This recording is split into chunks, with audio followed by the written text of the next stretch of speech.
The Witcher es la serie con la que Netflix busca capturar al público que está buscando el próximo Game of Thrones. Nos presenta una historia de fantasía oscura llena de violencia y magia.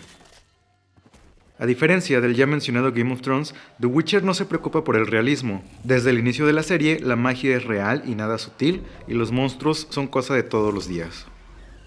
Otra cosa en la que se diferencian ambas series es en la cantidad de personajes. A diferencia de los veintitantos protagonistas de la saga de George Martin, The Witcher se centra en 3 personajes principales: Geralt de Rivia, el Witcher, mutante cazador de monstruos; la bruja Yennefer;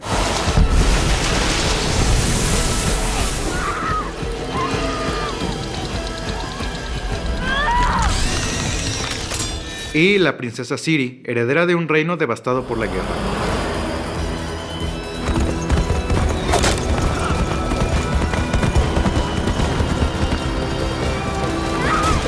Esta serie está basada en una serie de libros que a su vez sirvieron de base para los videojuegos.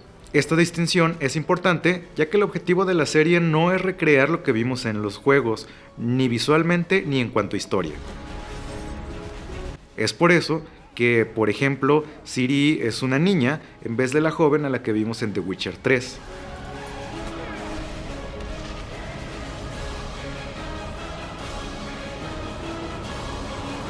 Entonces, ¿logra Netflix adaptar los primeros 2 libros de la saga y convertirlos en una serie de fantasía épica digna de enfrentarse al gigante que fue Game of Thrones? The Lioness of Cintra herself will sing the praises of Jaskia's triumphant performance. En 3 palabras, absolutamente. Aunque tampoco es perfecta, tiene algunos puntos débiles, si bien ninguno es en realidad malo. Quisiera empezar hablando de los personajes, empezando por Geralt, el famoso Witcher, interpretado por Henry Cavill. Ya todos sabemos que el papel le queda perfecto. Logra transmitir la mezcla de humor, indiferencia y exasperación que siente el personaje. I will not suffer tonight sober just because you hid your sausage in the wrong royal pantry. Y lo hace con relativamente pocas líneas. Usa más sus expresiones faciales y su lenguaje corporal que diálogos como tal. Aunque me gustaría que no estuviera todo el tiempo haciendo su voz de Batman. They can't be cured. Rotten muscle, bent bones, 2 spidery legs. Usualmente queda bien, pero hay ocasiones en las que siento que debería de usar un tono diferente, sobre todo cuando habla con Yennefer. Un tono de voz un poco más suave para variarle un poco le vendría bastante bien. It's hard to regret something you didn't choose.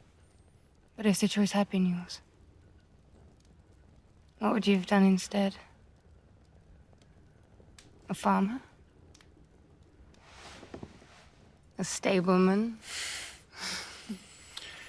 Horses are good company. Pero bueno, todo sea con tal de complacer a los fans de The Witcher 3. Yennefer es una hechicera que es el interés romántico de la serie. Físicamente el casting me parece muy bueno. La versión de la serie me parece que se apega más a cómo describen al personaje en los libros que la versión del videojuego. Lo que no me termina de cuadrar es su actitud. Y es que siento que se porta como adolescente durante toda la serie. En los primeros episodios, Yennefer es una chava con una vida bastante jodida. Y entiendo que sea impulsiva e irracional. De hecho, la interpretación del personaje durante esos primeros episodios me parece muy muy buena.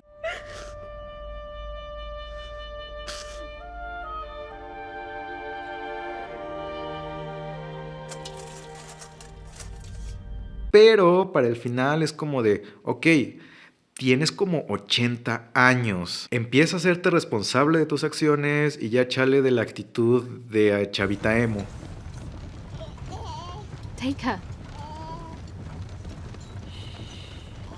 Aunque también he visto gente en internet que defiende mucho este personaje y tal vez más que un personaje mal escrito, a lo mejor mi problema es que no se parece a la imagen que yo tenía del personaje después de haber leído los libros. En la serie de libros, Yennefer es un personaje más experimentado, poderoso, pero también temido y respetado por sus compañeros magos.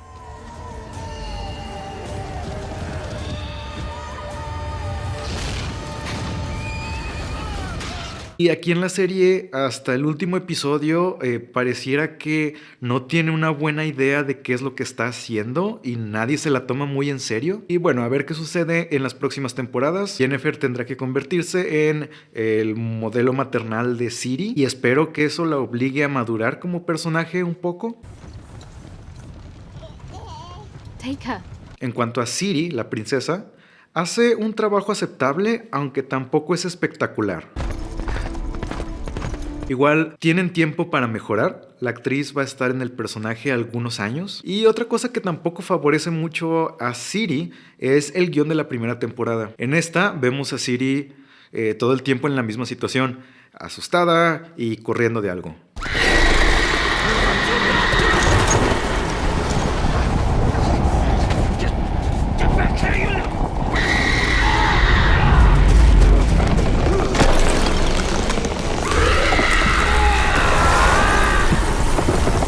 Ya veremos en las próximas temporadas, cuando interactúe más con Yennefer y con Geralt, cómo evoluciona también el personaje. Si hay otra protagonista, además del trío principal, diría que es Jaskier. Will sing the praises of Jaskier's triumphant performance. Al que nosotros conocemos de los libros y de los videojuegos como Dandelion. Durante la primera temporada, el bardo sirve más que nada como toque humorístico, pero la verdad hace ese papel muy bien.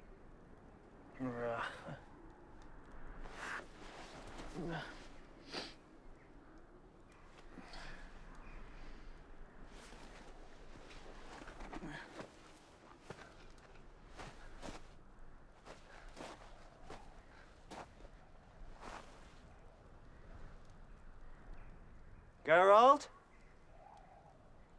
Dwarves? He visto en internet también algunas personas que se quejan de que el personaje se siente como fuera de lugar en este mundo terrible y oscuro. Pero es que ese es justo el punto del personaje. Es alguien con más entusiasmo que experiencia y que no tiene idea de lo peligroso de las situaciones en las que se está metiendo. Y si la serie sigue los libros, en las próximas temporadas tendremos ocasión de ver el personaje evolucionar y enfrentarse a situaciones más serias. Un detalle con Jaskier es que me hubiera gustado que envejecieran al personaje más. Entre el primer episodio en el que aparece y el último, sí pasan más de unos 10 años. Or are we not using friend? Yeah, sure, let's just give it another decade.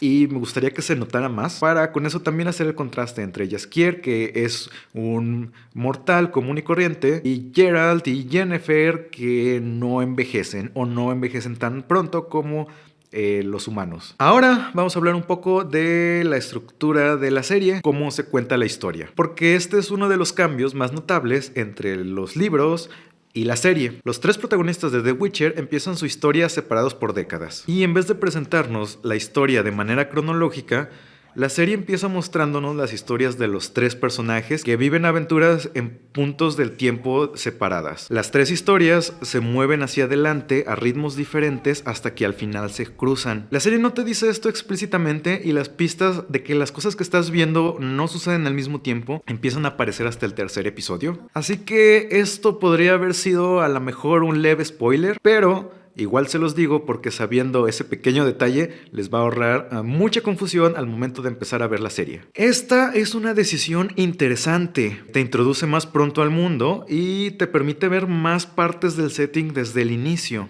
Por ejemplo, desde el segundo episodio vemos la escuela de magia y empezamos a conocer a otros hechiceros aparte de Yennefer. Algunos de estos personajes no se encontrarán con Geralt sino hasta futuras temporadas, pero gracias a que vemos más partes de la historia desde el punto de vista de Yennefer, nosotros los conocemos desde antes. El problema de esta técnica de las tres líneas temporales es que las historias de los tres protagonistas no siempre son igual de interesantes. En especial, las partes de Ciri son más lentas que las del resto. Algunas de ellas se sienten como relleno, mientras que otras se esfuerzan demasiado en presentarnos los horrores de la guerra.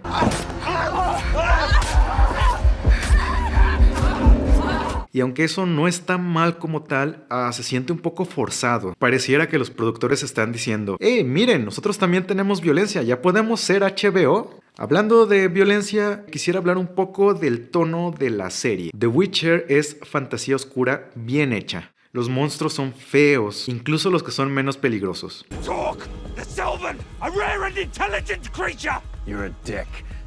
With balls. Balls I got from humans! Se nota mucho la influencia del género de horror.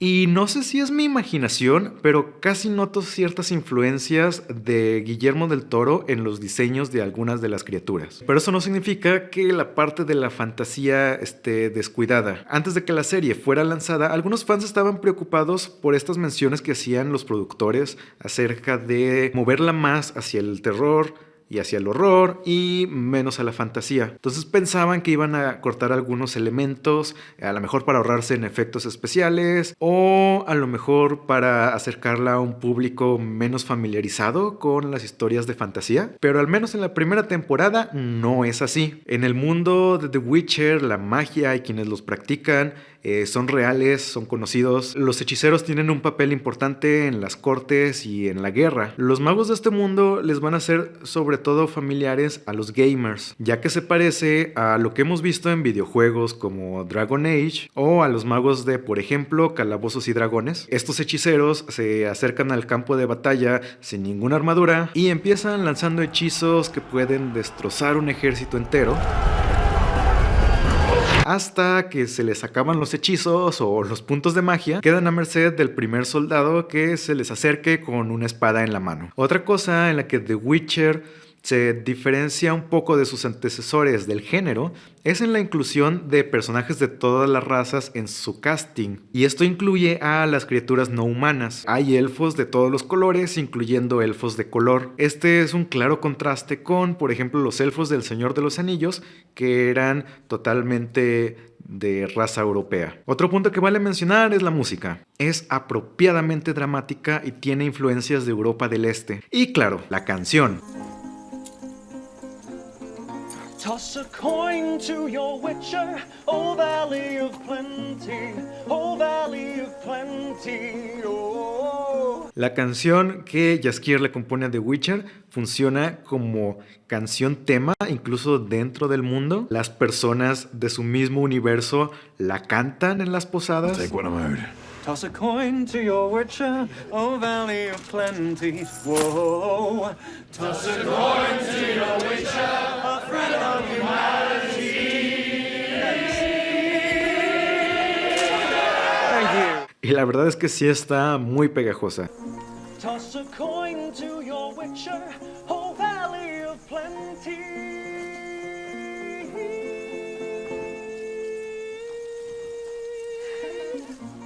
En cuanto a puntos negativos, la primera temporada de The Witcher sí tiene algunos fallos, sobre todo en el punto de vista visual. Estos fallos se deben probablemente a falta de presupuesto. En especial, el dragón que vemos en uno de los últimos episodios se ve francamente chafa. It's not going to happen. Sobre todo cuando lo comparamos con los dragones que estábamos acostumbrados a ver en Game of Thrones. Y... ¿qué pasa con las armaduras de Nilfgaard? Se ven plasticosas y hasta parecen hechas de bolsas de basura. Nunca entendí del todo si se suponía que estaban hechas de metal o de alguna especie de cuero. Ya en medio de la acción se te olvida, pero en un par de escenas sí te distrae mucho que los enemigos traigan puesto lo que parece ser una chamarra de vinil.